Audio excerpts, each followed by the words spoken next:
One of the cool things about the Mission Medic Pack is there's a few different ways that I can wear it. If the Medic Pack is being utilized off of the frame, there are shoulder straps independent of the frame. What this allows me to do is take this Medic Pack and wear it by itself or to throw it on the frame. These can get pretty heavy, and so if you want the support of the frame, you can throw it on there.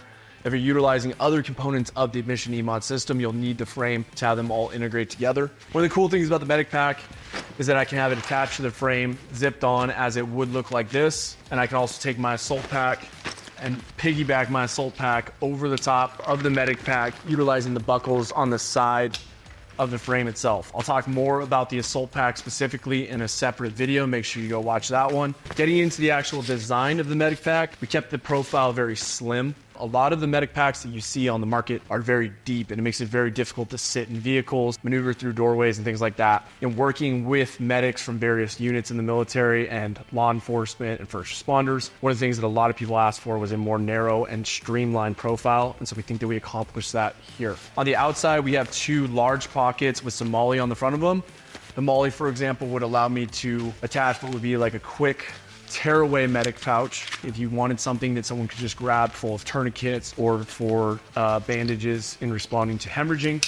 The front pockets, the pockets on the front of the Medic Pack are plenty large enough to carry different systems and kits. It is lined with Velcro inside as well, so you can additionally attach our tearaway medical pouches there, for example, for another quick access to those. The bottom of the two is slightly smaller, but still plenty large enough to carry different systems and kits as well, and is also internally lined with Velcro. We also have some MOLLE webbing in the front. It allows a bunch of different attachment points in here for those sensitive items, and you have to have secured behind both a zipper and some other kind of security. Our patch panel also allows you to place a chem light behind it if you need to do that. So you can put an IR chem light behind it and still allows some visibility, but it's plenty secure in there. The shoulder straps of the Medic Pack can be tucked away completely if you want to do that. So if you put it onto the frame, it absolutely can and will zip on. The Medic Pack shoulder straps can be stowed away completely. If you unthread this strap from the clip at the base of the pack here, this will completely remove this. You can then use the Velcro sleeve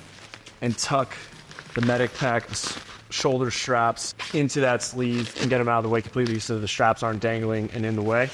Moving back to the front of the pack, we also have a Velcro sleeve that sits behind the large front pocket here for quick access to other items. Getting into the main compartment of the Medic Pack, when you get into the pack itself, you're gonna find a series of different gear carriers, quick access tearaways. So the Velcro is lined on the inside of the Medic Pack completely.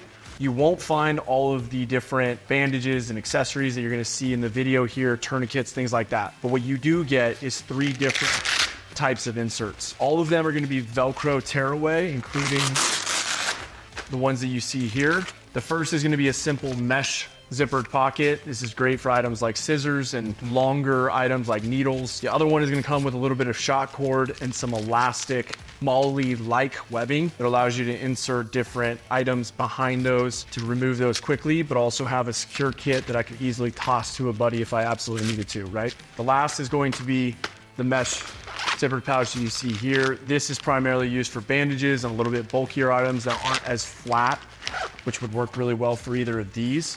You do have a quick access handle on either side. Because these are Velcro, they can be utilized with other types of gear and things like that. These can also be stuffed into the assault pack if you need like just a quick on-the-go kit. You do have a little bit of visibility through the mesh here, and the Velcro allows you to place these anywhere that you need to and customize it as you see fit. You can always drop pieces of this gear, add more.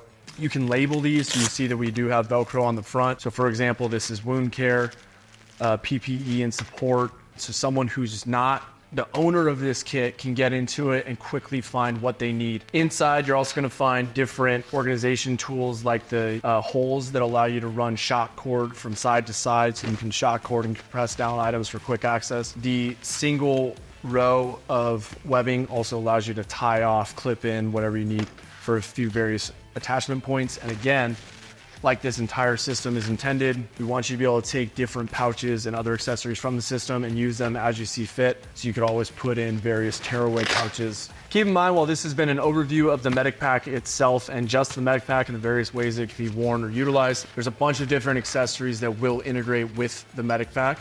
Check out our website for more detailed information on that, but I did want to touch on the fact that, for example, if you're running the medic pack on the frame, you also need the ability to carry a weapon or breaching equipment or a tripod. For example, you can attach the mission wings to the side that allow you to then compress against the frame. I can run the assault pack over the top of the medic pack, as I previously mentioned. I can add the tearaway medic pouches to the outside. Gives you a lot of options, but it's also a lot of information to digest and figure out which components are best paired with each other for your use case. If you have any questions about that, if you have any questions about how these components are best used with each other, what our recommendations are, what other people are doing with them, please utilize our Gear Pro 101 program, where you can email us with the subject line Gear Pro, and we will answer your question with a more detailed video than the one that you're watching now, specifically addressing your question. There's also a lot of content around the system that we're putting out outside of just this video, so please make sure that you watch those. Please go watch our full-length documentary where we show working with Brian Morgan of Hat Creek Training and how he facilitated over the last 2 years the research and development that went into working with Tier 1 units and other special operations units to make sure that we were getting the most appropriate feedback and could design this system the best that we could for those who are going to use it and need it the most.